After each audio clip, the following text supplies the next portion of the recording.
Hello there and welcome to this round 17 edition of the Sunday Football Show. Controversy galore. Collingwood got the 4 points, but could they be losing Braden Maynard? Damo will break it down. Is Maynard trying to close in on the record for the all-time suspensions currently held by that man, Dermott Brereton, 39 weeks and counting, perhaps? Matthew Lloyd has got a very, very special deep dive, one not to be missed today. Nor should you be blinking when that man brings us Media-Ocre. It's got controversy written all over it. But that is the Sunday Footy Show. We've got a big 2 hours ahead. Stay with us. All right, let's have a look at the results. Let's have a look at them because there were big wins on the marquee slots on Thursday and Friday night, respectively there by the Lions and the Swans. GWS and Collingwood caused upsets yesterday. Melbourne absolutely belted Hawthorn, 35 points in the end. They were leading by 96 points at one stage of that game. And Josh Fraser still unbeaten as interim coach of Carlton. Freo is still on top by a game, but have a look at 10th and 9th. If it was a wild card right now, have a look at that for a first final. Carlton in there for the first time this year. Not a great percentage. The Bulldogs don't have a great percentage either. Adelaide, Melbourne are going nicely. Geelong just outside at the moment. The Kangaroos with a big opportunity. The Giants, who knows if they're going to win or lose from week to week, but Gold Coast have now dropped out. Probably the most disappointing team of the year along with the Bombers. As I said in the introduction, Collingwood had a win over Gold Coast, but it could come at a cost. It could, KJ, because mayhem broke out around the half-time period of this match yesterday. This is what caused it all, where Bailey Humphrey kicked a goal after a free kick, and then Ben Long made contact with Braden Maynard. And as we slow it up, you can see that Maynard is in a vulnerable position and exposed to the ribs being obviously contacted there. He didn't like it, and we know that he's a fiery character. And then there was always... Like it. He Pearl Harboured him. He absolutely got him hard, Derm, and we'll hear what he said about that in that moment in a few moments' time. But this is the actual half-time. So play had stopped, siren gone for half-time, and Maynard makes a beeline for Long. Now, in between those two men at the moment is the umpire, the field umpire at the time, Nicholas Brown. And you can also see Tuke Miller making contact or appearing to make contact with the umpire. The AFL will not like this, TJ. There is not one way in which I feel they can walk past this, given all the narrative and all the messaging around umpire contact in play and at ball-ups. This is a stop of play where a duty of care still needs to be applied. Before we get the expert's opinion, I would be staggered if he gets anything other than a fine. And I say that because what Michael Christian, the match review officer, has to do is work out, did he intentionally set out to make contact with the umpire? And that would take all of 2 minutes at any tribunal. I think it goes deeper. Sorry, Damo, that would take all of 2 minutes to dispel. I think it goes deeper than that. There's a duty of care on the action that he's chosen to take by charging in at 100 miles an hour. But it comes down to intentional versus careless. And at worst, it was careless. He'll get a fine. I'd be staggered if he gets a week. I think it's just a fine for what he's done there. But I think that Long... Well, you're just going to ignore the fact there's contact with an umpire. But Long it wasn't intentional. So that means Tuke Miller gets... I think he gets fined as well. For the same reasons. He's chasing Maynard in that heat of moment situation. So they both have a similar intent. I think they've got duty of cares that needs to be played out officially. Well, what about Ned Long? Does Ned Long use... I feel like he's used the umpire as a screen. If he does Ben Long. Ben Long, sorry. I think that's a valid argument too, Brownie, because they don't... Again, this is a stop-of-play situation, so we're not dealing with a ball up in the middle of the ground where they back out of contacts and players have been using them as screens. This is... arguably, it's even worse. It's a stop-play situation. Yeah, so... There's no intent, there's no malice, as the guys are saying. But I'm not saying there is. Yeah, but do you believe that if they do get off with a fine, that it's poor from even the levels underneath and all that in terms of putting hands on umpires? I feel it is. Yeah, you're sort of meant to validate the fact that the umpires got connected in a heated moment. But hang on, the match review officer can only work within the parameters of the rule, and the rule is, was it intentional versus careless? It was careless. It'll be a fine. And unfortunately for Collingwood, it's their fifth, I think. It was intentional to run very, very quickly. Not at the umpire. With not great control about what's going to happen toward Ben Long. Not at the umpire. But that's the collateral of the action. It's simple. Intentional versus careless. It's not that simple. And then you've got Maynard... They don't give it the simple clause there. They'll find a murky line there. I think whichever way you go, it's going to have to be 100% consistent forever. What we get are situations like this in their genesis, and we give them as penalty, and then we fade in and out of that adjudication or thereabouts in coming times with anything that happens. Whatever happens must be the standard forevermore. I agree with that. And then you've got the element of what Ben Long will get, I think, for what he did with Maynard. And then post-match, the two players shook hands, and that was handled, I think, quite professionally in that moment. But then Maynard was spoken to in the post-match coverage on Fox Footy and made clear what he felt happened. It looked quite spiteful there at times. Yeah, well, if you're going to come hit me cheaply, you're going to get some back. So it's all part of the game. I didn't mind it, really. I think I might have a broken rib, but it's all part of footy. We move on. So you're pretty sore? No. Beautiful, yeah. So you still think he'll get a week, Maynard? I think Maynard will get a week at least, yeah. And I wouldn't be surprised if Long They'd have gets to more than appeal that straight away then. It's Collingwood Footy Club. Of course they'll appeal. Yeah, but that's what I'm saying. And it'll take 2 minutes. It'll take 2 minutes for them to throw it out. There's contact with an umpire, TJ. We've seen Toby Green make inadvertent contact with Matt Stevic, and he got 6 weeks. So how many's Long get for the hit initially? I feel it's worthy of more than 1 week, which it would be under gradings. I'm not going to be shocked if it's 2 and possibly even 3 because, what do you think? again... I understand both sides of it, where you're saying that there was no intent, no malice, but I like Damo's point and Dermy's point, where you say what they do here stands the test of time. Yeah. So I think any time you touch an umpire, whether there was no intent or malice, he deserves to, I think, miss a week as well for it, just to make the statement to the rest of the whole industry and the game of all levels that you do not put your hands on an umpire in any circumstance. And I think the game has to look at that and be really strong on that. We have to go back to cause and effect too. What caused this? I mean, there was a little bit of verbal remonstration which happens endlessly. The cause of this is Ben Long ran in, and we might even need to work out the cause. We might need to see a doctor's report. Did he break his rib? But as you know, Derm, I'm not being smart, but with all your tribunal appearances, retaliation's no defence. You know what? And I've always thought it kind of should be. If somebody punches you in the head, you can't just lie down. This is a game for robust men. And if somebody runs in and breaks your rib, blindsides you, you're going to have to retaliate in some way. Now, it's not going to come with a warm cup of tea at the half-time break. It's going to come with some form of physical retaliation. That has to be understood. If you go out into general society and you find somebody who's up on a court case, retaliation does have a bearing on the outcome of the hearing. All right, let's talk about the outcome of the game, and it all came down, not surprisingly, to the final quarter. It was a great last quarter. It was end-to-end, goal for goal in this one, but Collingwood had to bring their best defensive game because it was 17 inside 50s to 10 in favour of the Gold Coast Suns in this last quarter. But Collingwood upped the pressure. 23 tackles to 10 in this last quarter. Schultz was good in this last quarter, and this man, Bailey Humphrey, had a so-so year so far, but I thought his last quarter was outstanding, and then Collingwood started to just grind the gears and slowed them down, and I thought their last quarter was fantastic. A great last quarter of football, but Collingwood just dialed up the pressure for the tackles. The Gold Coast Suns, it's about attention to detail. So Angry Anderson comes off the bench. Look at this. So he comes off the bench, but where is a finger point for a Sun to say, who's on Anderson? Who's on Anderson? Bang, goal is kicked. The next one, Took Miller is on Dacos, so the best player in the game. So he's on him there. Does he see it through? Does he see it through? No, too much time and space. The next goal is kicked. Then you've got Lipinski late in the game.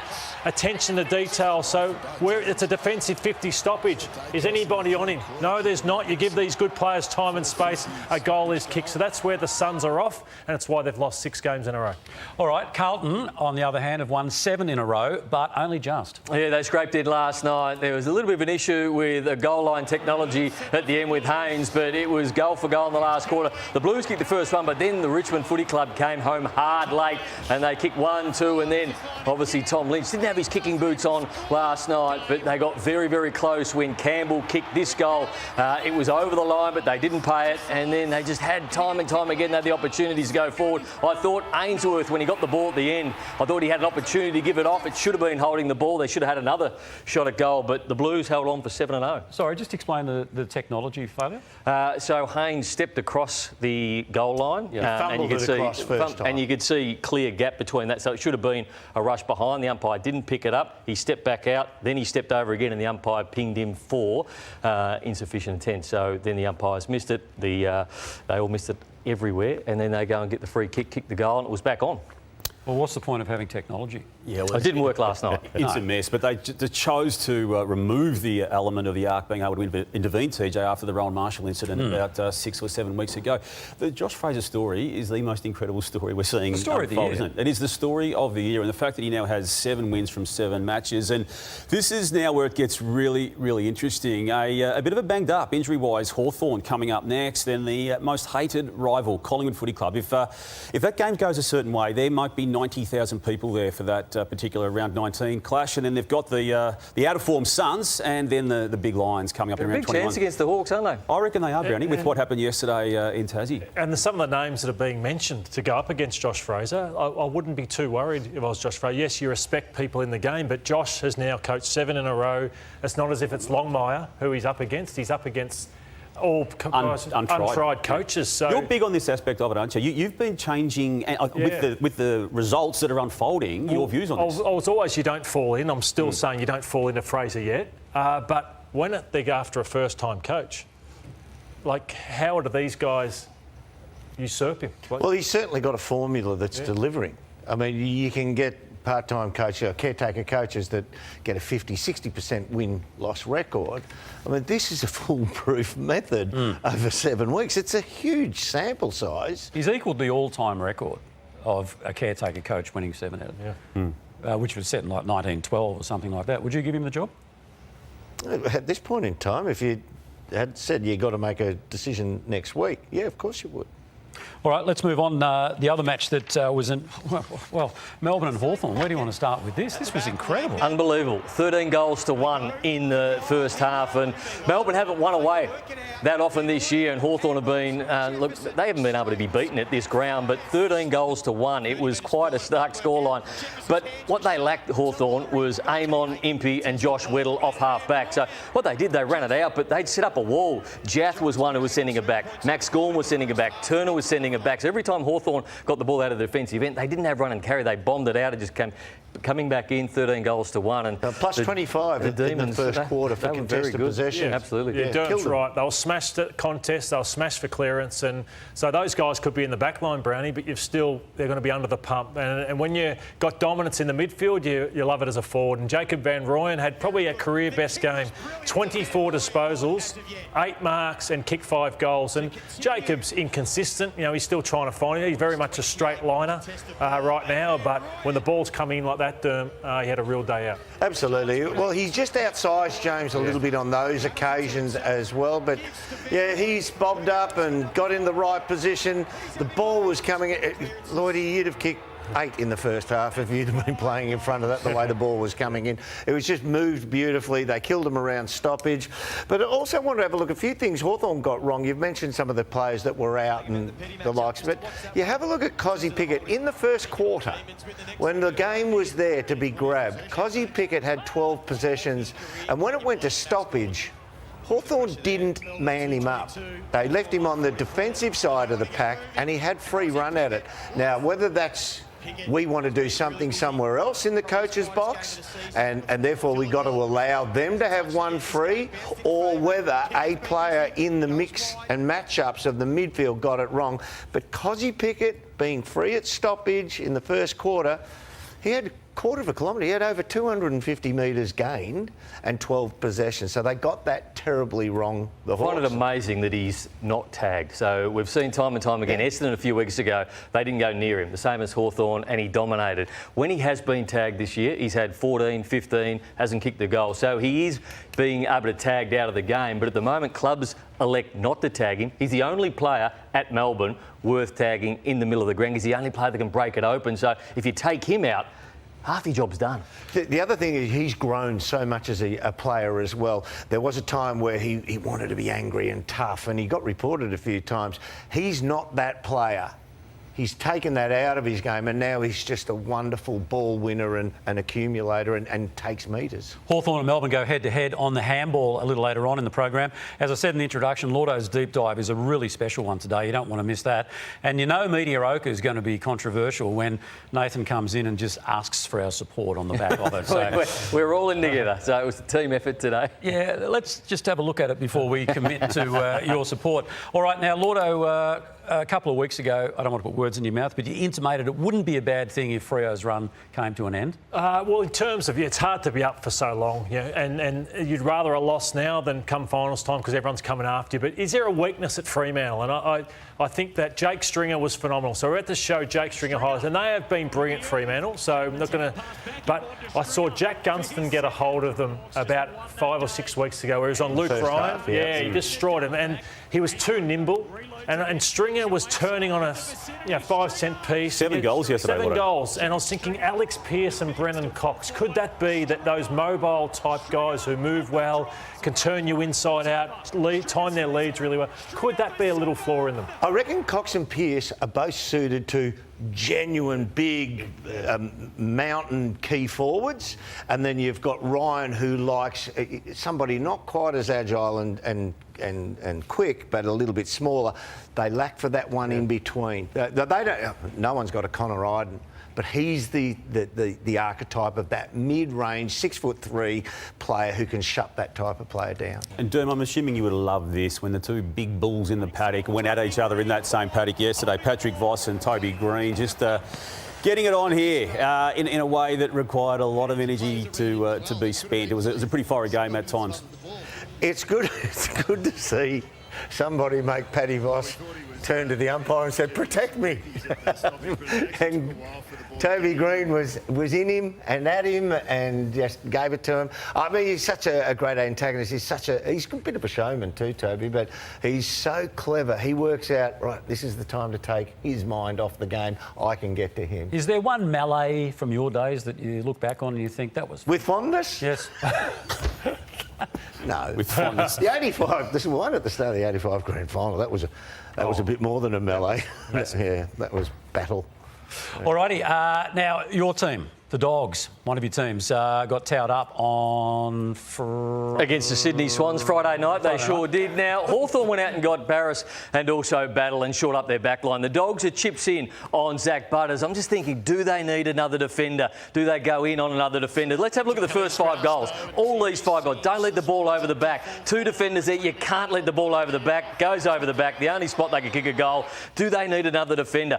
This one, Buku Kamas, he's got opportunities to body up Curnow 3 times and he doesn't do it. If he had bodied him up once, he wouldn't. He's watching the ball. He needs to start bodying players up. That's just too easy. All these first 5 goals, they didn't have to give up. This one, Nick Caulfield, perfect position to go across and then smack that into the stand, but he doesn't. He just stands there. He doesn't help out his defence. There's another one-on-one mark, so they're not working as a team. This one, what are they doing? We've got another player underneath the picture-in-picture there, but what are they doing there? Who are they defending? And they don't defend anybody in the end. They need another proper defender that can go down there and help out, and then you need your ruckman to come back and do the job. We'll have a look at Tim English from behind the goals vision. That's just too easy out the back, but this is Tim English. Got to be better than that. You're a big man. You've got to absolutely put that into the stands, and they're the first 5 goals of the game, and the game was over. With all due respect to those defenders, they went for Callum Wilkie, who's an A grader, and they've got B and C grade players in defence trying to stop an A grader in Charlie Curnow. So do they need Butters or do they need to go out and do what Hawthorn did and try and get 2 defenders? Yeah. But you've got to do something about your defensive stocks. Yeah.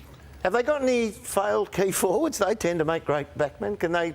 I think Croft should be the one they should work on over the off-season because they get Darcy back, who can pair with Norton and work hard at Croft being that key back. It seems like they're going to have 1 too many at the forward end. Yeah. In terms of Tim English, I was really disappointed too.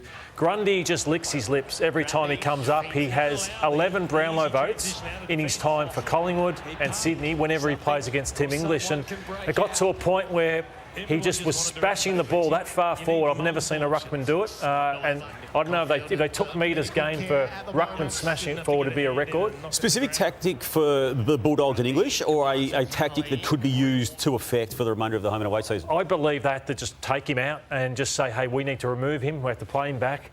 And Rory Lobb, who became a player by being a centre-half back, has suddenly had to be a ruckman. So by Tim not standing up, it is throwing the whole team out. The round began at Cardinia Park on Thursday night. This was the Lions venturing to the Cattery, and I tell you what, they looked at home, didn't they, Derm? Absolutely. Well, they got the big break. They got the early jump on them and just kept banging goals on the board. But one thing was shown up again with the Cats. As good a team as they are, for as long as they've been in that top 4 space of our ladder, they've always battled with agile, small forwards. And look, Kyle Lohmann's not small.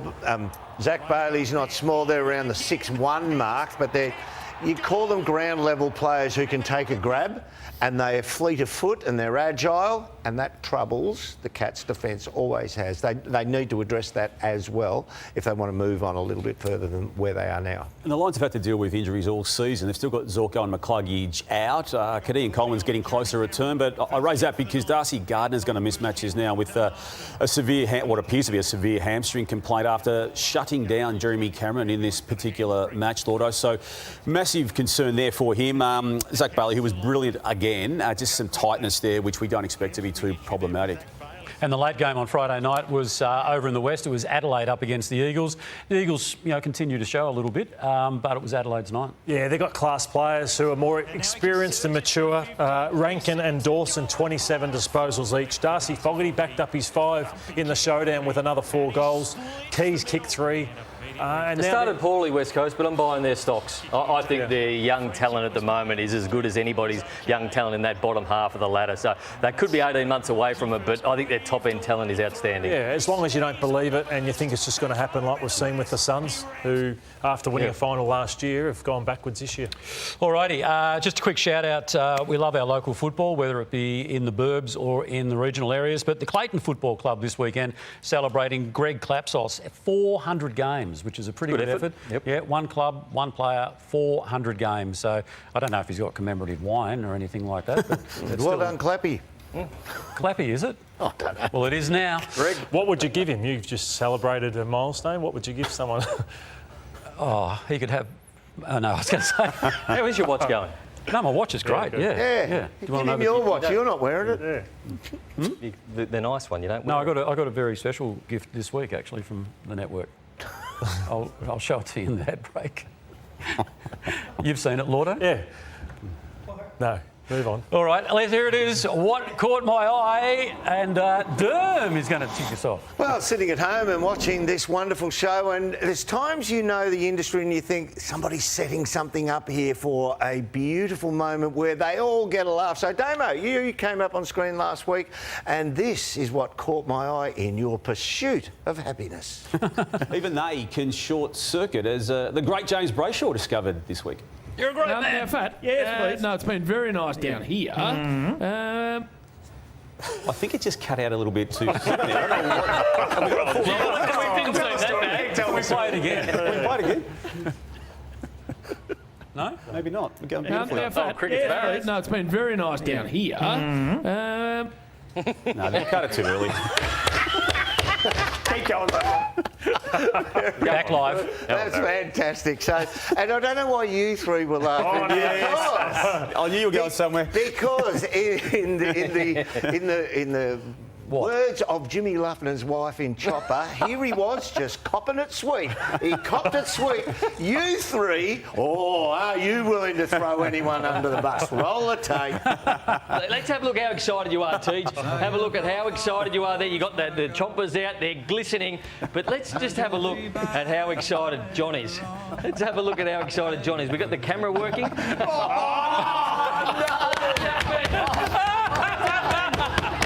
Let me down. So it took me back. Where do I know this vision from? So this is where I knew it from. So no, not that one. That was meant to come later. But anyway, they're stuffed up too. Here we go. This is Llordo's QR code. What do we got here for his great highlight? Let's see. Oh no.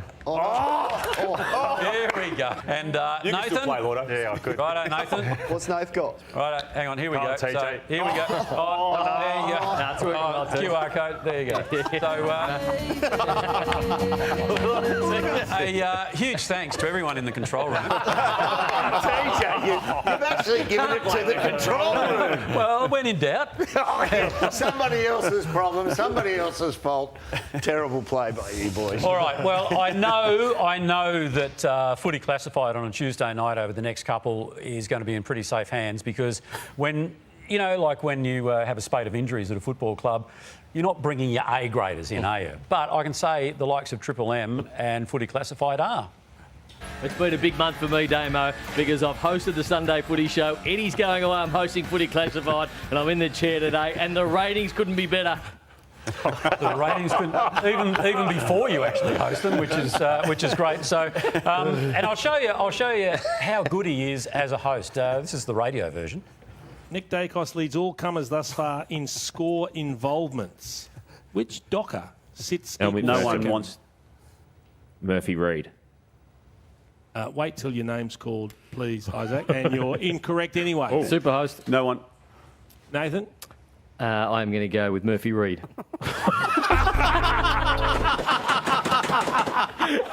That's exactly what Isaac said, isn't it?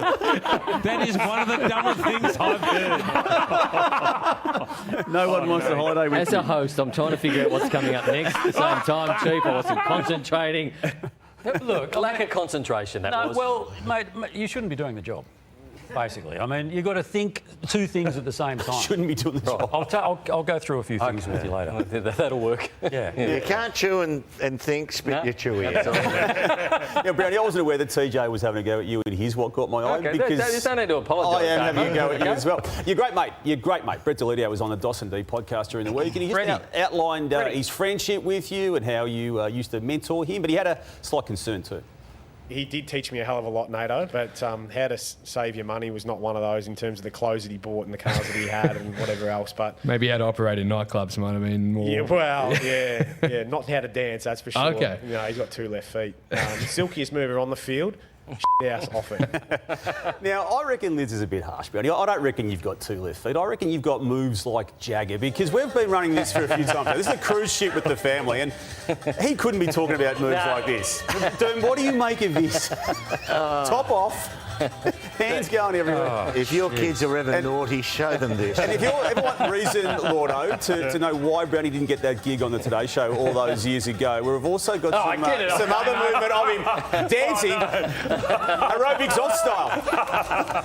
Look at him up the back. You were desperate for that job, weren't you, Brandon? Bloody Timmy Gilman. Have you applied for it now? No.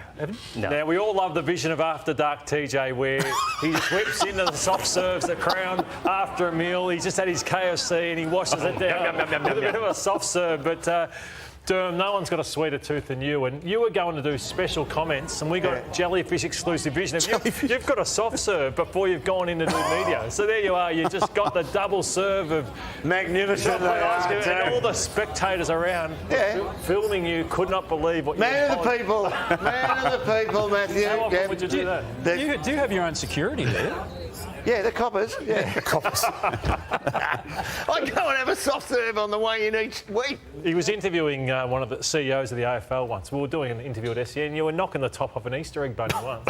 Like the bunny ears. Got a sweet tooth, sorry. Well, I'm glad I've got this one. Okay, so Benny Stokes, he knew when to retire. So let's have a look at Ben Stokes. So he retired, unbelievable player. Got into a bit of an issue, but he just knew when the time was right, he announced it. He retired, but I felt like on the news desk during the week that Alicia Loxley was just pointing to maybe somebody else do the same thing. Fair to say the relationship between him and the ECB probably not as good as what it could have been. Quite extraordinary to do that mid-innings, isn't it? Good on him, I say. When you know. Time to go. Not yet. Oh. Not you. She was telling you something, wasn't she? Yeah. What? It's time to go. It is. We're going to an ad break. We'll be back right after this with more on the Sunday Footy Show. Welcome back. What are you doing over there, Damo? I had to remove a cup off the table, TJ. Why? I was told to by Paulie. Oh, OK. Right. It's Sunday morning, mate. Everyone has coffee on a Sunday morning. Feel free. But Paulie's the boss. All right, welcome back to the Sunday Footy Show. And, well, it was another great contest, this one. We didn't expect it would be, but in the end, it was a terrific game. It was a close game. So the Blues engine room got plenty of the football again. Tim Taranto, Ralph Smith. I thought Noah Bolter was outstanding last night. Campbell should be playing more in the midfield. But George Hewitt, Damo, since he's come back into the side, has been outstanding. He's had a really really good 5 or 6 week period and almost the best man on the ground last night. Yeah, it's one of those mysteries that under Michael Voss they felt they needed more pace through the midfield, so he lost his spot, but they've been able to work, and it's been good for Hewitt, it's been good for Carlton having him in there. So you just know what you get from him every week. He's strong clearance, very much a team player, and he was brilliant. But I love Richmond. Other quicker players around him as well. And I loved Richmond last night. I think they were more a highlight for me, the way they took the game on with speed and pace. Of course, Carlton didn't have a great one. I think they won the centre clearances too, yeah, didn't they? They were good. I thought the way they took the game on, the pace they showed, you'd be a little bit excited despite what the ladder shows. Centre clearance is 13-8. So if you do have someone like George Hewitt and Cripps and the likes, and you have those bulls and beasts at the ball, you're imbalanced. If you've got too many of them, you need someone like Jagger Smith, who will come out the front side of the pack and give you a little bit of pace. So now watch his handball and watch he moves on, and he's just a viable option thereafter. He comes out, tries to come out the front side of the pack as often as possible with pace. So I've liked the kid since he's had his first good run at it. And he's been very good for them. I think he's balanced them up in that midfield, which is what they've lacked in recent times up until when he's blossomed this season. The votes last night, I gave George Hewitt the best man on the ground. I thought he was terrific. Bolter, not that far behind him. Smithy just spoken about. And Paddy Cripps, I thought his first half was outstanding. All right, so the challenge for the Tigers next up is, in fact, Hawthorn. And Hawthorn was in action against Melbourne, actually. And those two sides, Hawthorn and Melbourne, were in action yesterday as well.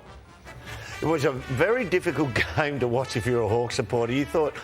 At quarter time, you thought, no, this is going skew. If at half time, you thought this could be the biggest loss of Hawthorn's entire history. They were obliterated. It got to 96 points, Dan. It did get to 96. Hawthorn had a really good second half, but compounding on that going the other way, they were obliterated in the first half as well. Everything they tried to do, they couldn't get it done. And even when they came forward, Melbourne were able to run the ball through the lines when they wanted at stoppage. Hawthorn convulsed. The ball just came forward in spurts, in straight lines. And I counted 9 boys who are probably not in Hawthorn's best team. So they're into their list a fair bit with injuries at the moment. I kind of reckon that's all right. You've got to give exposure to some of these kids, and in a good team that's winning a lot of games this year, you still want to get exposure to these boys. So that's the positive. Someone like Noah Miraz did really well coming in, but Melbourne were extraordinary around the footy. Max Gawn's game was just... In fact, I reckon Meek beat him in the second half but Gawn was that good in the first half. I reckon he's still got the 3 votes from me. There's 3 things you do with Gawn, and that is when you get him in the clinches, Matthew, for the ruckman, you've got to stand on his right-hand side because you don't want him to swing his right arm at the footy. And when you look down the ground, you don't want to kick the ball in the air to him. And then as a team, you're actually saying everybody put a bit of block and body onto him because no one likes being buffeted around. Max kind of doesn't deal with it all that well. Ken Hinkley did it with Port Adelaide several years ago and it worked a treat, and some teams did it. They've drifted away from it now, and I think you can get at Max a bit that way, but he was so far and away the best player on the ground. There were Tom Sparrow's had an underrated season through the midfield. Obviously, a few players have left the football club and allowed options through the midfield, and Pickett's the number 1 man in there, but he's had a super consistent season. 26 disposals again yesterday, and he's just been a reliable performer for them all year. So they've got Jack Steele in there as well. They've got a nice balance because he can do it on the inside and the outside. He's not just that inside ball-winning beast, but at the moment he's getting a fair bit of ball on the outside, which has been really good for Tom. I was fortunate enough to speak to Stephen King at the Hall of Fame night, and he said, I'm blessed to have 2 champions, and he said Gawn and Pickett are 2 players. Yep. And every week, whenever they win Melbourne, it's those 2 who dominate. Absolutely. Well, Max Gawn, as I said, is the best player on the ground. Jacob Van Rooyen, best game he's played for the club, kicked 5 goals, meaningful goals to TJ. They weren't junk time at the end of the game. And then we saw Pickett was just extraordinary in the first half when they were setting the win up. And, yeah, Newcombe came back fairly strong in the second half. They kicked 11 goals in a row, which ain't great for the D's. But if you said, will we take a 36 goal win? They'll take it every day of the week. The merger game, Melbourne and Hawthorn. Were you at Hawthorn then? No. When they tried to merge? No, it came back once that was failed. Went onto the board. All right, kids, Google that. Extraordinary. I think those two clubs almost merged. Melbourne actually voted for it, I think. We'll take a break. You are watching the Sunday Footy Show. The Pies up next. Ned Long, our special guest. Welcome back. You are watching the Sunday Footy Show. Collingwood fans, sit back with a cup of tea and reflect on this win. It was actually a really entertaining match. I enjoyed watching it. And I enjoyed Collingwood winning it too, by the way. Yeah, two clubs around each other, 10th and 11th going into the game. Humphrey finished the game really strongly in the last quarter. King got his 3. Ben Long, 2. Membry, really important 3 goals for him. Nick and Josh were the 2 best players, I thought, on the ground. Johnny Noble cranked it up after half-time. But our guest is Ned Long this morning, who joins us after a fantastic win last night. Thanks, Ned. And saw the passion in Nick and Maynard in particular when watching on TV. That win meant a lot to you last night and the rooms were absolutely buzzing. Yeah, absolutely. Thanks for having me on. It was a great win. Really passionate, pretty heated battle, physical, and it was a really enjoyable game. And your own season, like you've had to go back to VFL level, but played a very important role last night yourself. You can play a number of different roles as well. Yeah, we've seen him up on the wing at different times. Yeah, I think. Is that just something you set yourself? Obviously, you drop back to VFL and then you get your chance back in the seniors and you think, well, I'm just going to grab this with both hands, and quite clearly you did, Ned.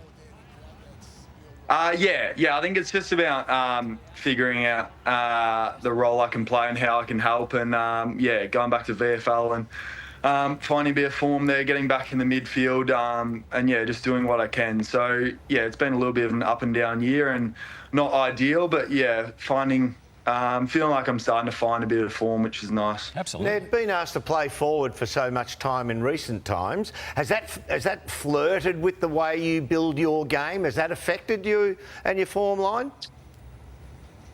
Probably a little bit. Like, as in, it just, I guess, is a different look, but.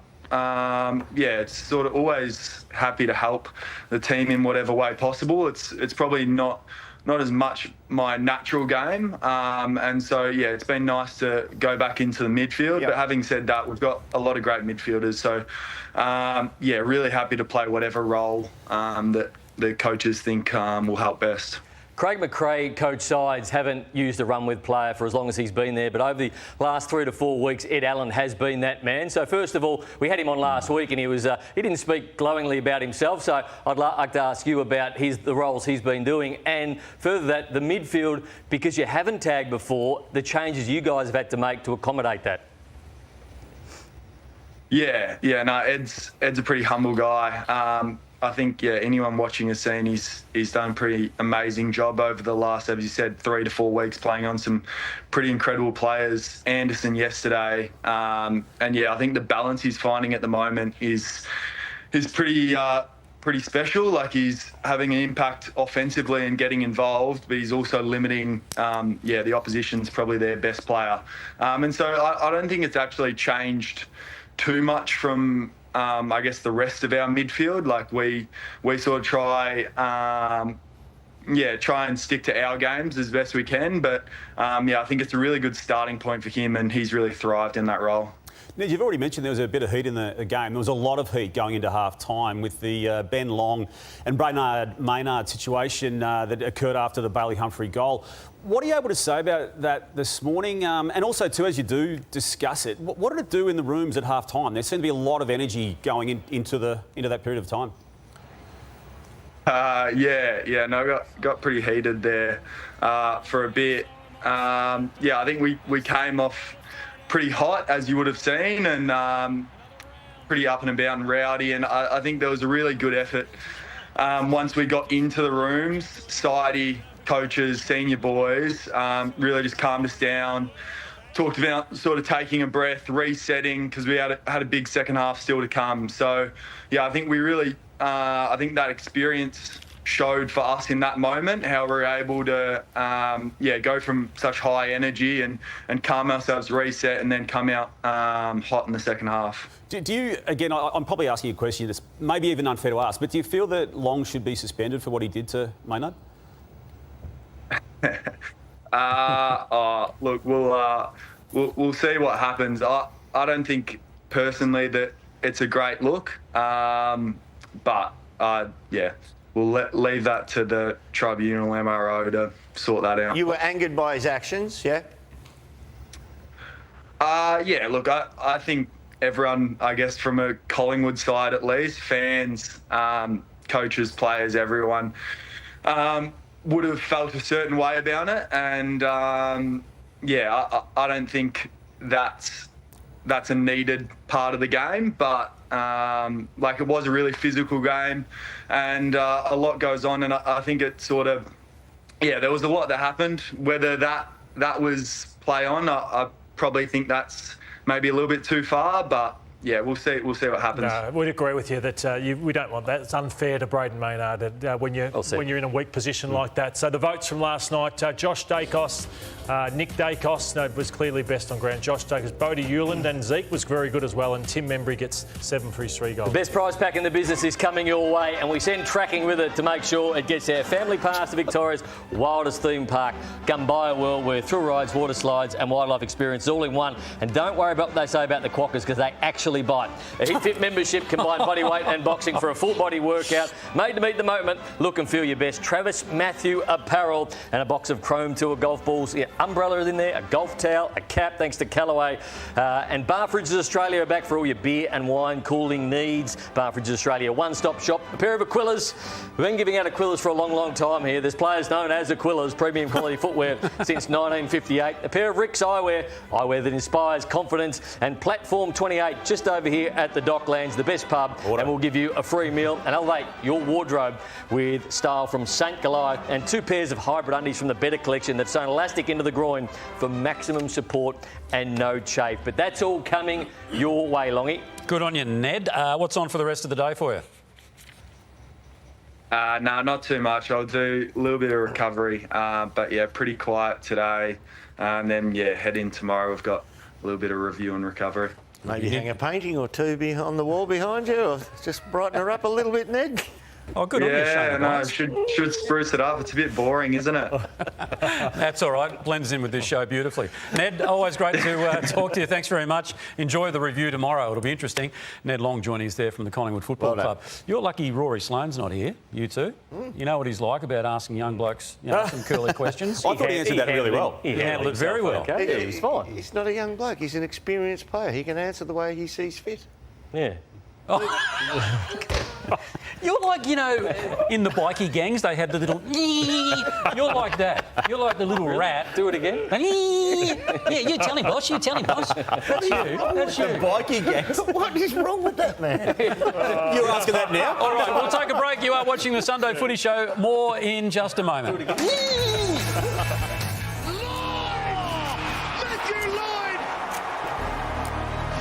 Welcome back to the Sunday Footy Show, and it's a deep dive I've really been looking forward to, because it's a really emotional one this morning, where we go back to round 11, 2003. It's North Melbourne v Richmond, and it was the day Jason McCartney returned to football and announced his retirement, and he's been good enough to join us this morning. Jason, thanks so much. I really appreciate your time, and congrats also on a great victory for the GWS Giants last night. Yeah, Lloydie, great to be with you. Yeah, good timing to be on there. Really good performance yesterday, which we needed. Been a bit inconsistent, but great showing yesterday. So, at the end of 2002, Jace, you finished your season with the North Melbourne Football Club, and you go on an end-of-season trip to Bali, and all hell breaks loose. So, we're going to show vision, and it is graphic vision for people at home. But here is the moments after the Bali bombing, and you were caught up in it, Jace. Can you please take us back to how it happened, where you were, and what unfolded? Yeah, myself and Mick Martin, we arrived October 12 that Saturday afternoon, and that evening we're out for dinner in Kuta. A good friend of mine from Perth, Peter Hughes, and a friend of his, Gary Nash. So after dinner, we went to Paddy's Bar. We'd only been in there about 15 minutes and probably had one beer, and unbeknownst to us at the time, there was a suicide bomber that was 5 metres from us on the dance floor that detonated what was the first of 3 or 4 blasts in the area that night. So, obviously caused mass devastation, loss of life, and obviously flushed a lot of people out on the street, which there was a massive car bomb explosion at the front of the Surrey Club there. So, incredibly sad situation for so many people to be in, but one that I feel incredibly lucky to have been able to survive and make it through. Only just, I think it's fair to say too, Jason, and the recovery process, both when you were still in Bali and when you came home, was extraordinary. But there's some of the injuries there that I guess you carry to this day. But amid the pain and amid the gloom and the sheer tragedy, there was also an upside to it in that you were getting married not long after that.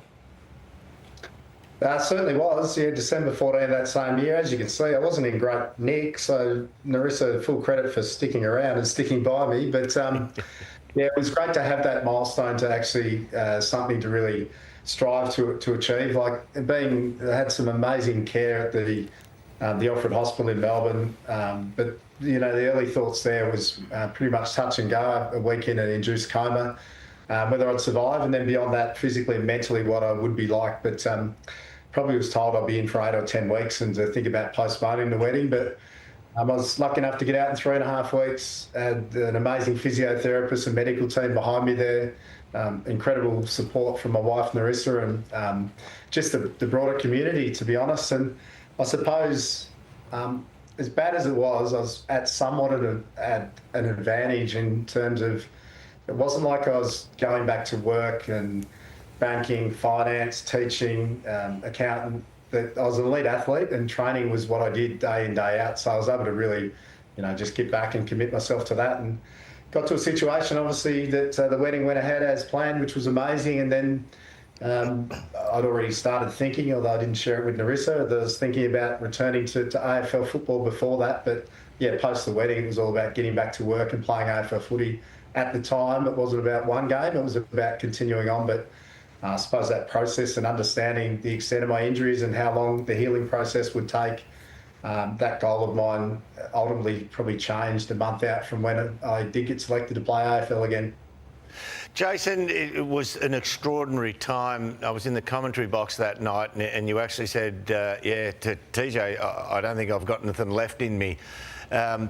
To come back, we saw you on the comeback trail. You came back to footy through the affiliate Port Melbourne in those days.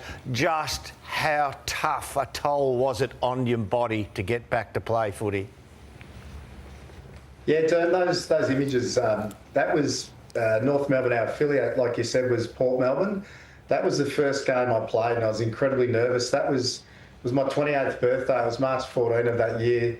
That was VFL reserve grade against the Northern Bullets at the time. So leading into that game, I was anxious, and it wasn't about the injuries, albeit like the body was still healing. I had pressure garments, both arms, both legs, and obviously on my hands, and the gloves over the top for a bit more protection. But I was more worried about after what I've been through, can you still get a kick? So thankfully, like I said, that was a low-level VFL reserve grade. Those fears were alleviated. But I was so driven on what I wanted to achieve. You're able to, and it's funny, the power of the mind and what you can do. But I was able to park, I suppose, the physical pain I was in to push on. Now, the issue I had was 50% burns. The majority of that was grafted skin. So body contact sport, every time you'd hit someone or hit the deck, especially that was the middle of March and the grounds are hard, I was constantly breaking open grafted skin. So it didn't really please my doctor too much, but we pushed on and we got there in the end. Let's take you to game day, and obviously the AFL do community stuff very, very well, and there was tributes being played for a lot of other football clubs, not just the North Melbourne Football Club where you were playing, but so many people affected. And just take us through the pre-game and then you running out onto the field. And it was really important when I found out I was selected on the Monday, just to talk about what we could do. Now, obviously, being in the rooms prepping for the game, I completely missed all that, but it was really important that we were able to represent the sporting clubs, in particular the AFL community and the rugby community, that had just been impacted enormously by what took place in Bali. So, like we see there's a number of clubs, some at state level, some at community level, that were represented there. So, I'm seeing the vision now, and obviously led to believe on the night it was really quite a touching moment, and really important to the game. It was a big occasion anyway, but for me, it was really important that we had that moment to reflect and just acknowledge what had happened and some of the struggles people were going through. And Jason, to give this the true Hollywood blockbuster movie finish, it needed you to kick a goal in the last quarter to basically set up the win, and then even more importantly to play an official role with a scrubbing kick to Lee Harding to officially seal the result. Just take us through what you're remembering of these moments here. Yeah, well, football was different then because I started on the bench and spent the whole first quarter on the bench, and coming on the second quarter, running to there's a goal there. That was I ran to full forward, start of the second quarter. Richmond, the members and cheer squad stood as one, which I never had that happen before. But look, a couple of kicks the second quarter, a couple of frees against, pretty much the norm for me, to be honest. Similar in the third quarter, and I must admit, at three-quarter time, my biggest fear was I'm going to be back on the pine on the bench. I thankfully left on a wonderful floating pass from David King. I was like, mark and go back. I must admit, lining up for that goal, my biggest concern was those gloves I had a band now because they're too grippy. So marking great, but the ball dropped for goal kicking, a bit apprehensive. So yeah, thankfully it went through, and that last one, it was just, I suppose, playing for a long time, just body position, hold your position. And a lot of people talk to me about, Lee Harding should have left it go.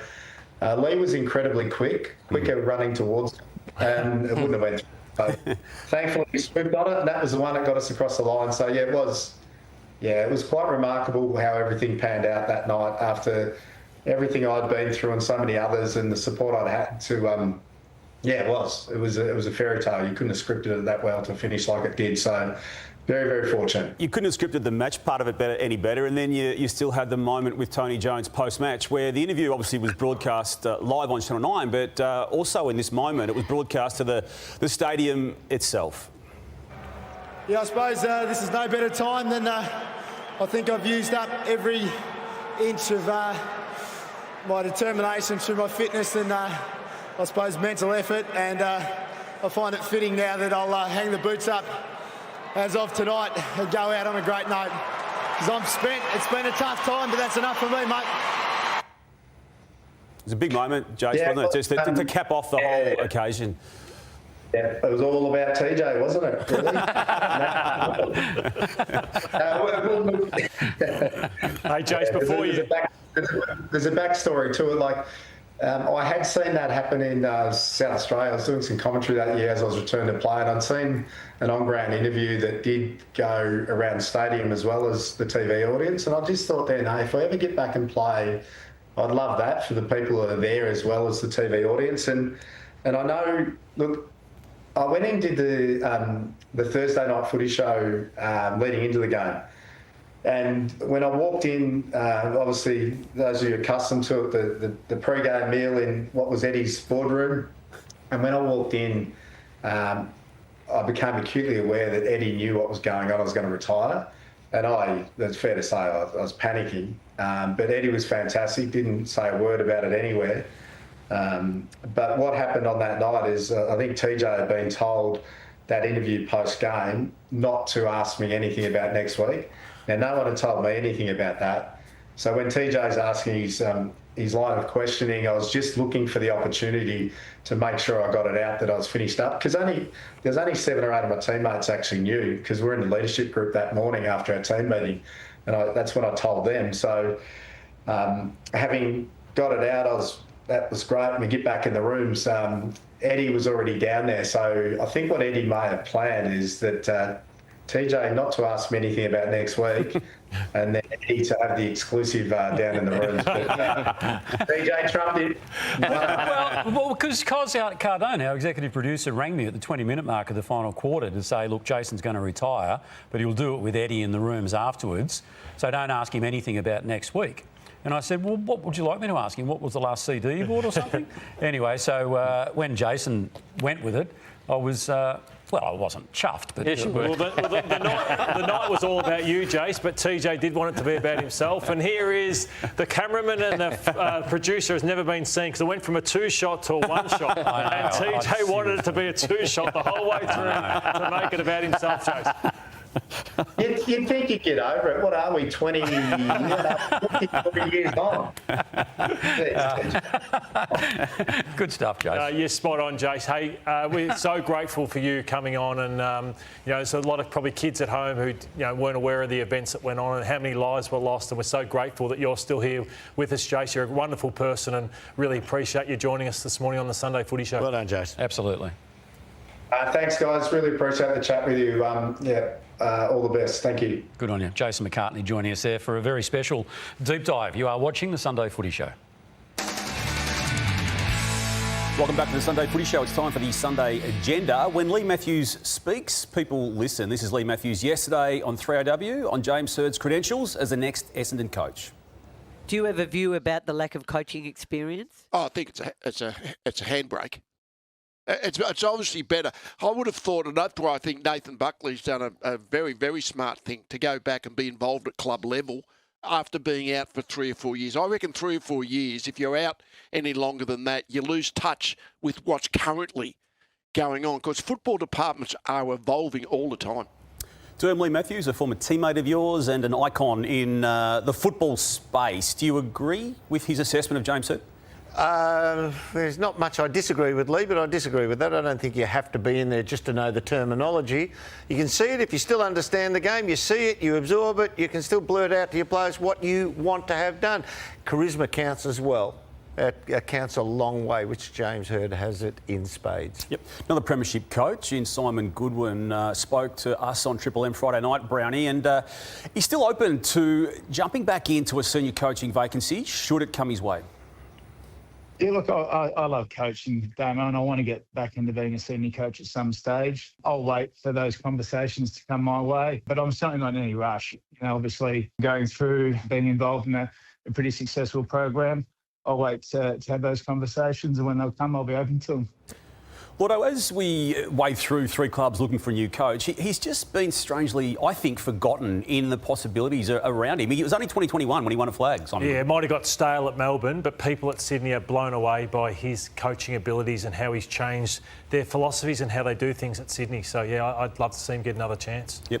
And, Brownie, we've seen Lachie Neale's situation play out very publicly this year on a number of fronts. The most recent narrative being where he's going to be playing football next year, and he may well have a third Brownlow medal around his neck given how well he's playing, but he's been really open about every aspect of every decision that's in front of him, and he engaged really meaningfully on Friday night with Fox Footy. I'll leave Tommy Pachoro to deal with most of that. Yes, I have to go, if I'm honest, have to go to a couple of meetings and delve into it a little bit, but yeah, I've caught up with Dom and Danny a couple of times as well, so it's not just other clubs. Obviously my kids, it's well documented in Perth. I've got my family, it's sort of weighing up whether to be closer to them, closer to the kids, whether I stay in Brisbane and make that work as well. That's definitely a chance. Like I said, love playing here. So I've just got to weigh everything that you said as well, success, finance, everything that goes along with playing footy, and I'm 33, probably don't have that long left. So yeah, just weighing it all up, and I honestly don't know what I'm going to do. Brownie, we've seen player movement stories play out publicly to a point, but I don't think anything like this. Given there are 2 Brownlow medals that he's achieved at the Brisbane Lions, the fact that they're going for a 3rd premiership in a row, and there are offers for him to play at effectively every state playing the game. And you very rarely get honest answers from players as well, so they normally do the party line. He was open, he was honest, he said it could be a financial decision from what's gone on in the past, so it was a great insight, to be honest.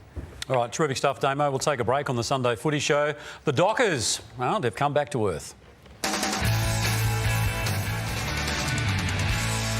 Welcome back, whatever you're doing on your Sunday morning. Hope you're enjoying yourself. Media-Ocre, only moments away. Now, why is everyone so worried about this today? You like that? I love it. Yeah. It's my favourite segment in footy. Very nice. We'll get that in a minute. But the Fremantle Dockers, it's a loss. They probably had to have the Fremantle Dockers. The Giants got them. Jakey, the package.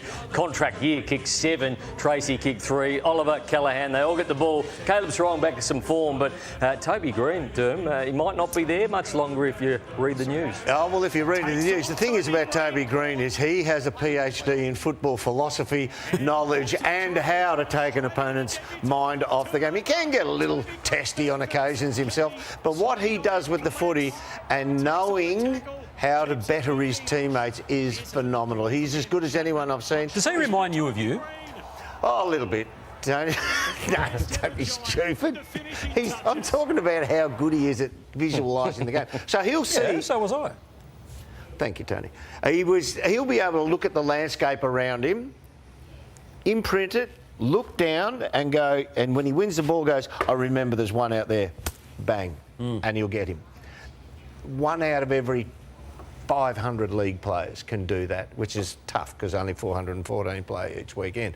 But his vision is awesome. Yeah, he's an amazing player. Let's have a look at the votes from yesterday. And Toby Green was in the votes, but the best man was Jake Stringer. Callaghan had 30 and Sarong. Alrighty. Well, without further ado, and I think the lawyers have ticked off on this. Yep. This is why it's so... They don't need to. Well, I think they did today. Take it for what it is. It's just a bit of fun. Take it for what it's fun. That's real. Here it is. Roll the video. Much like in football, you've got to know when it's your turn to go. A lesson for the boys on the couch. I want to sing the praises of the Hawthorn signwriters. They're just doing the game on Friday night. What's that? No, Bucks is going to go. You've jumped the gun here, Bucks. Oh, go. You've jumped in. Yeah. It is always a big game, Collingwood versus Geelong. What's that? Sorry? Ball thief. Sorry, Jordan. I've just jumped in front of you. Go ahead. That is an ugly from me. Footy is a game of inches, but I'm not sure this unit of measurement belongs on a Sunday afternoon. Wow. There it is. There it is. Just a bee's in that, isn't there? Yeah. Definitely. Look at that. Yeah, it's a very small margin, that's for sure. A bee stinger. Yeah, well. Review complete. Mitch Cleary had some high praise for Josh Tracy on the Tradies podcast. Would you have Josh Tracy in your top 3 most attractive key forwards in the comp right now? Attractive? Well, in terms of desirable. That didn't really help, did it? John Ralph showed Mark Stevens how to handle being stuck without a microphone. For the Geelong back 6, just different. Hi, Ralphie. John Ralph's just bobbed down. Thank you for the microphone, David. Thank you. He's very generous. Take over here. Kingy's reaction was telling, as was Tom Morris's to his own question. Tell us about Josh Godol. Give the listeners an insight into his last 834 games between AFL games. Oh, yeah, sorry. Some things are better left unsaid, which brings us to our word of the week. I just know that this happened. I'm not saying that it was necessarily Graham Wright. I'm not saying it's going to be resolved this week. I'm not saying this is a shakedown game. I'm not saying I think Michael Voss should go. I'm not saying he's seriously considered it. I'm not saying he's gone, but I think he's in trouble. I'm not saying Ken himself, he'd be horrified. I'm not saying it's going to be $2 million. Do you think this might happen quicker than perhaps I'm not yes. saying it's going to happen mid-season. I'm not saying Nick Foot is deliberately lying. I'm not saying Sam Mitchell's going to leave Hawthorn. We're not saying Nick Foot is lying. I'm not saying that you're a dishonest person. I don't think I'm not saying either of you deserved it. I'm not saying. I'm not saying that Adelaide aren't going to win a flag either. I'm not saying they didn't get on. I'm not saying he's not to blame. I'm not saying AFL return. I'm not saying he's definitely leaving. But I'm not saying they need to win a premiership every year. I'm just saying that is absolutely fair to report. I'm Nathan Brown, and that's Media-Ocre. Oh, very good, Brownie. It was a long edit, the last one. It was. Just a bit of fun. So you haven't been muzzled after all, Brownie? Never There have been muzzled, accusations of you being Never muzzled been on this muzzled. show. It's a good segment. I enjoy it. All righty, we'll take a break. You are watching the... Where are you moving to? Why are you moving away? Well, Tony moved away, and I always felt a bit... No, I loved it, Brownie. We'll take a break. You are watching the Sunday Footy Show. More in just a moment.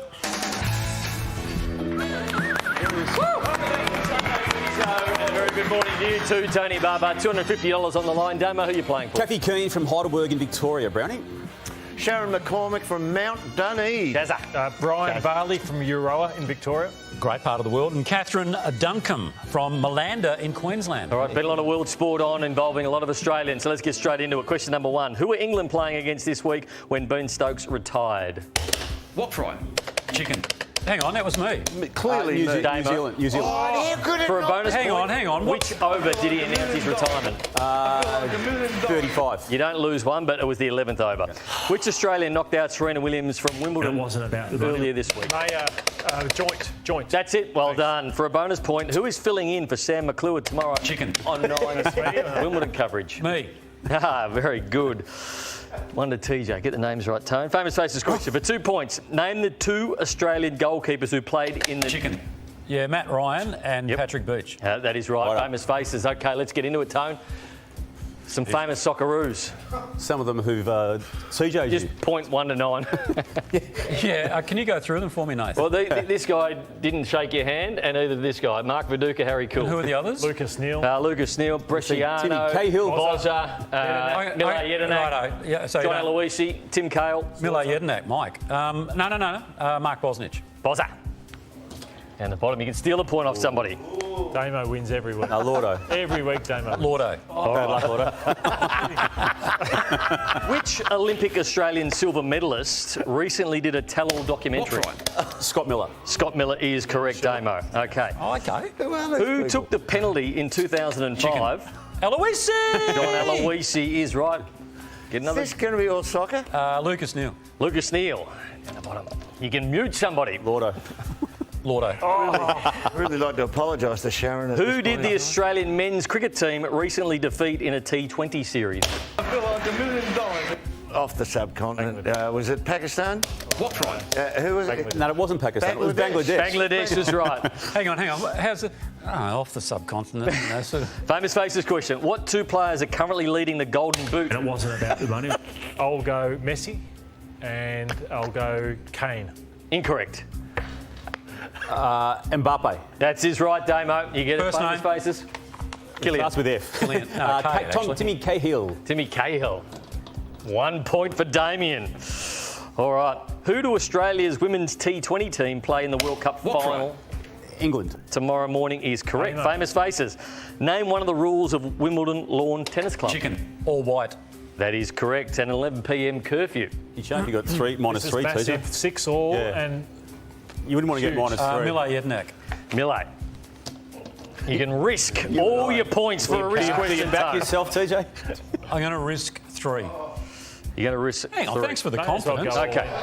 Who May as well won for a risk question? The 2022 World Cup. Don't help him. I'll say Argentina.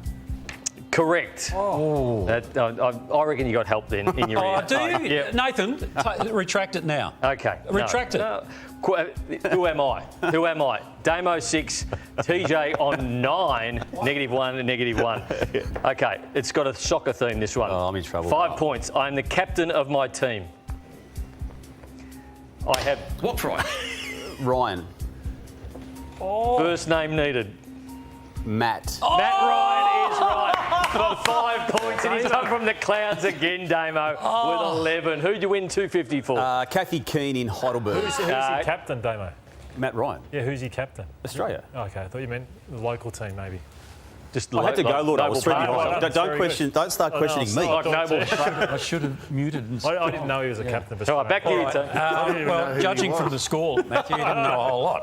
All right, we'll take a break. You are watching the Sunday Footy Show. Back with more in just a moment. Well done, Damo. I did not know he was captain. I thought he was. Yeah, if he loves Freo, he's going to love Whitten Oval. Freo is Perth's port city, situated where the Swan River meets the Indian Ocean, just a 30-minute drive from Perth City.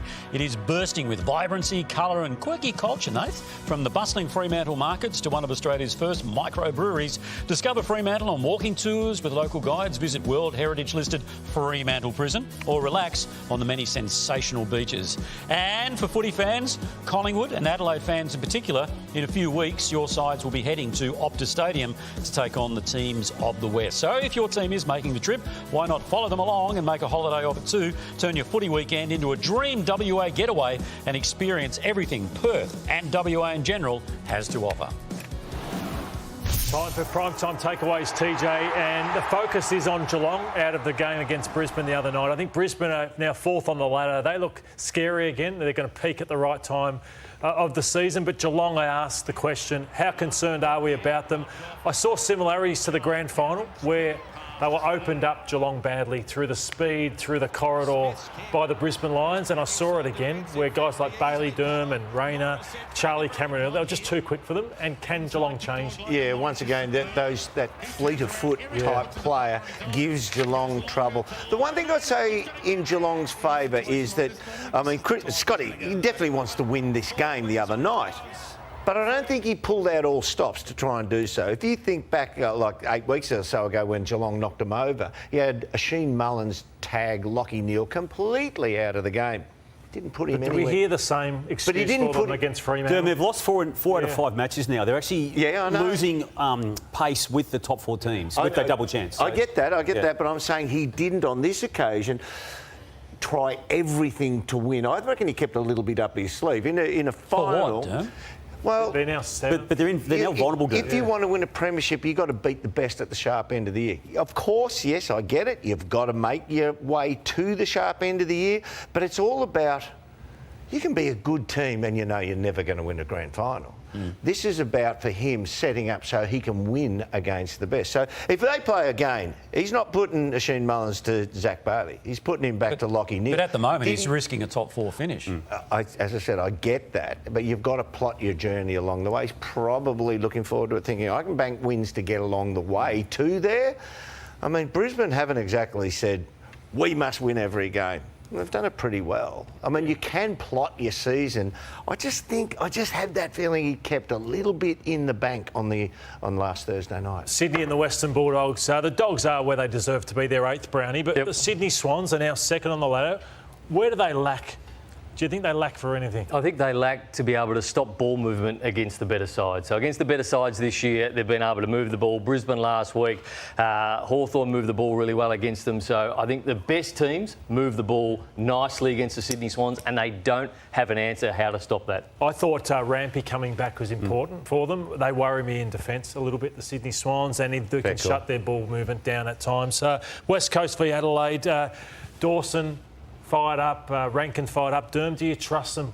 They'll poor v the Port in that showdown. Yeah, they were very poor, but where do they sit for you? It's one of those. Yeah, well, they were the best team for 20-something rounds last year, and then fell apart in the finals. Are we going to see something similar again as this season draws a bit to its close? Are we going to see them fade out again? They definitely need Rankin around the ball because they're a oneness, sameness type team. They're very, very honest. They play in fairly straight lines, so you need an X-factor player to break them apart from the rest of the pack. That's Rankin, that's Jordan, Dawson. Yeah, they need those players who have that little bit of an X-factor. OK, let's have a look at the votes. And Lou Richards' leaderboard is up at the moment, Tony, not the votes. Dacos what are they? At least 3 games clear at the moment. Bontempelli, Heaney, Butters, all the way down to Bailey Smith, who wouldn't have voted. And they are playing, thanks to Essendon Hyundai, one of the best prizes, or it is the best prize in television. Absolutely. Good luck on Tuesday night. The brand new Hyundai Alexio EV, valued at $61,990. Drive away with an impressive 546k range and fast charging from 10 to 80% in just 38 minutes. Look at the screen, Nathan. 27 inches. Fantastic. Big screen, Nathan. Big screen. So a big thank you too to James and the team. He's a great man, James. At Essendon Hyundai for helping bring this prize to life. The race is on for the 2026 Hyundai Lou Richards medal. It is officially on. One word and one word answer. Sydney and Freo Thursday night. Freo. We'll take a break. Jess is up next with a preview of today's matches. Time now for our Sunday preview. 2 matches to close out round 17 this afternoon. We start at Marvel Stadium. It's Essendon taking on St Kilda. The Bombers coming off a disappointing loss against North Melbourne last week. Llordo, their ball movement is an issue. How do they rectify it this week? Just take it on. With an interim coach, they had 5 goals till 3/4 time, and this is one of the bits of play I want to show of the frustration with being an Essendon supporter, and this has gone on for a number of years. They don't take the game on. You look at the best sides, like Brisbane and like Collingwood when they won premierships, they don't do this. Be willing to be scored against to take some risks. Fair to say this has happened for a decade. It has, and Caddy, their star is down there. Peter Wright's back in this week. Derm's boy, who's close to May, Archie May, they're good players when he's back there next year. Take the game on.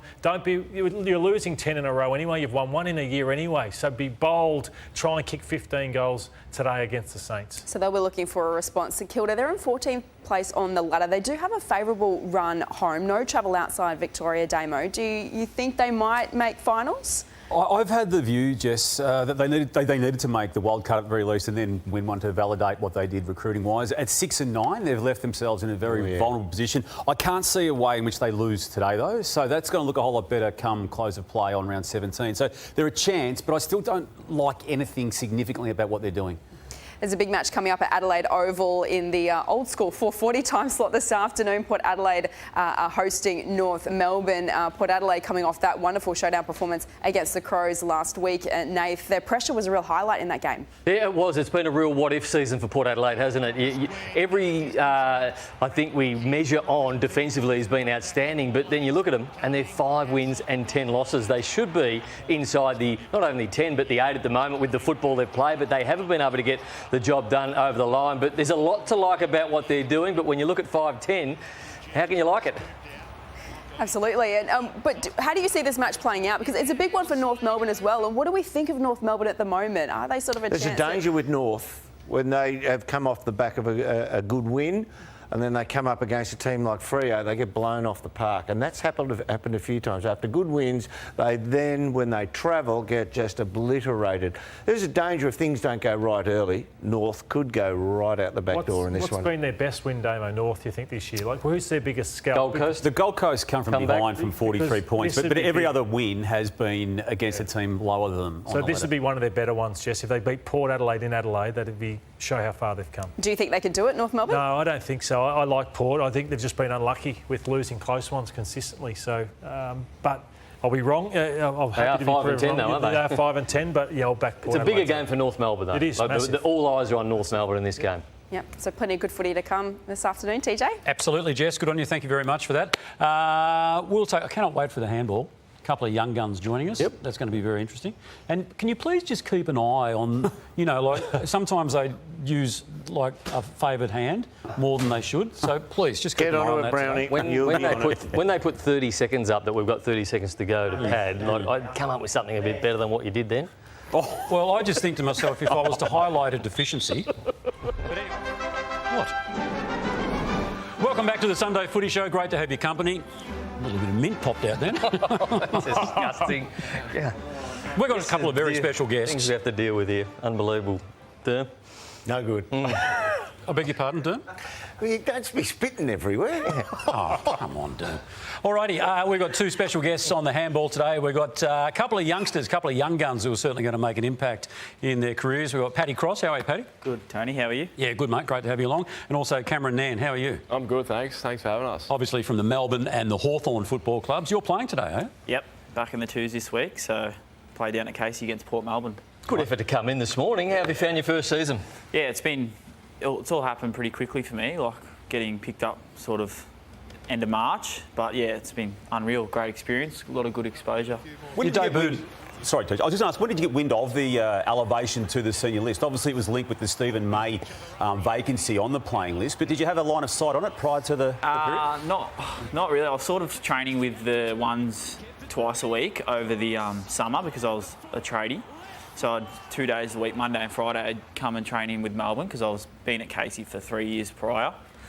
And then just sort of all happened sort of quickly, and I got a call from Tim Lamb on a Sunday night, I think it was, and just to let me know that there was a bit going on and I could be playing AFL next. So did you ring the boss and say I won't be in tomorrow? Well, the boss is my old man. So. And what trade is it? Electrician. Nice. And Cam, round 12, you debuted in Tasmania against the Adelaide Crows and presented by the great Luke Hodge. That must have been a massive thrill. Yeah, I actually didn't know who was going to present my jumper, and when I seen Hodgie come out, I was like, wow, it's pretty cool. The family loved it. I know Mum definitely did.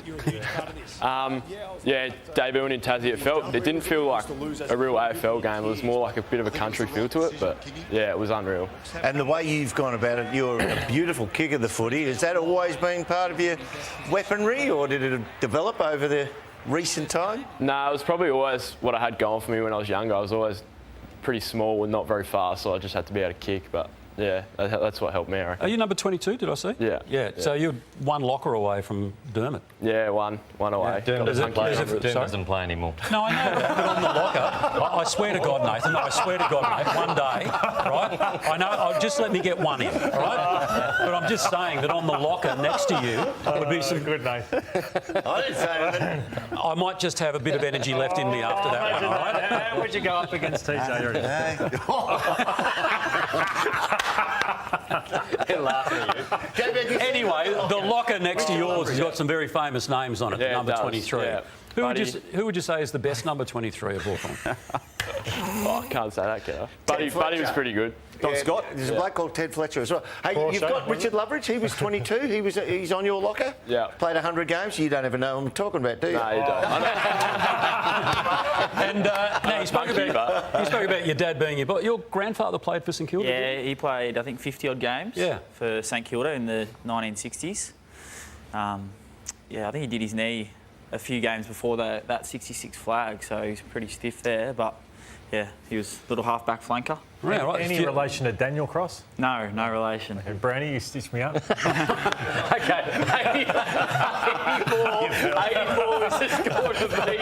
But you're playing for this. If you get 84, Temper mattress, this is unbelievable. It goes up at the back, it goes up at your feet, so all sorts of things. The Temper Pro Smart, it is unbelievable. The best mattress in the world from Temper. Jace Nicholas and the team out there. And what happens is you sleep well all day, Dermott, and then you go out and you play golf really nicely. So the Callaways, the Quantums, these are the latest and greatest. There's no excuses if you can't get it straight down the middle of the fairway. The Callaway Quantums and the mattress. So that's the end of year prize at the moment. Zane Duursma and Dustin Fletcher on 84 apiece to beat. Okay, now, have you seen this before? Yep. It's a ball. A lot further than what I thought. Yeah, it is a lot further away. So explain that, Dermott. Yes. Mate, you're on borrowed time here at the moment, mate. Yep, so you can use the yellow ball at any stage. You'd use it on your preferred hand, obviously, but it's double points. You can use that double points. Red ball, the money ball. The money ball. Okay, righto. Who's up first? Crossy's up first. Do you want to go in and I'll do the calls? Oh, jeez. Oh. Just pushed him out of the way there. When you're ready. Yeah, he did. Just watch your foot. Just watch your foot, mate. 5, 12. Good reflexes there, Dave. 7, 19. 7, 26. His mic's dropped out. Up to 36. So, now, Cam, you're up. I'm up. What's your mic? Just chuck it in your pocket there, mate. Yeah. 7. 7. Say, mate. 7, 14. 7, 21. Wow. Is this your good hand? Yeah, it's my good hand. Oh, Nathan. You want the yellow ball? Yellow? Yep. All right, Money ball. Money ball. Oh, no. 14. So moves to 42. So 42 plays 36. Crossy still has the yellow ball to come. Crossy. Crossy. Oh, 7. Nice. 43. 7. 50. Is this a reverse hand? You want to last? Brownie, is this a reverse hand? Yep. 7. 57. There's 2 to come. I like his tactics. 64. He can equal. We've got an equal leader. Wow. 84, have we? Cam. Is this still preferred hand? No. Yeah, opposite now. What was your first hand? Was that your preferred? Right, yeah. Yeah, you're on the left now. Yeah. I think Paddy doubled up a few times. Oh, no. 7. Oh, no. 5. It's in the pocket. Righto. Oh. 5. So, 59. Bloody Sam. 5. 464. Wow. 1 to come.